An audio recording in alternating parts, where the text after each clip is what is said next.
بسم اللہ الرحمن الرحیم۔ صبح بخیر پیارے دوستو کلمہ طیبہ لا الہ الا اللہ محمد رسول اللہ صلی اللہ علیہ وسلم، یہ پڑھ کے انسان مسلمان ہو جاتا ہے اور اس پہ اللہ کی عبادت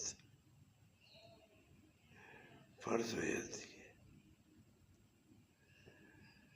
یعنی کہ معبود جس کی عبادت کی جائے،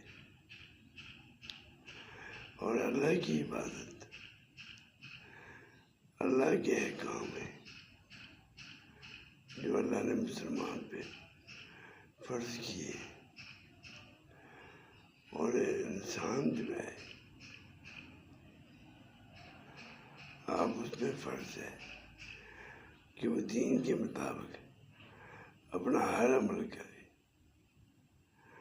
تاکہ وہ اس کے لیے نیکیوں کا باعث بن سکے۔ اس لیے ہم کو چاہیے کہ دین کو ترجیح دیں، اللہ کے حکم کو ترجیح دیں، کیونکہ قرآن پاک میں ہے کہ اسلام میں پوری طرح داخل ہو جاؤ۔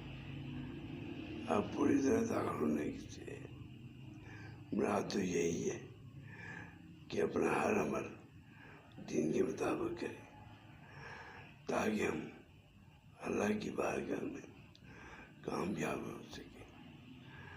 اللہ ہم سب کو توفیق عطا فرمائے دین کے مطابق چلنے کی، آمین یا رب العالمین۔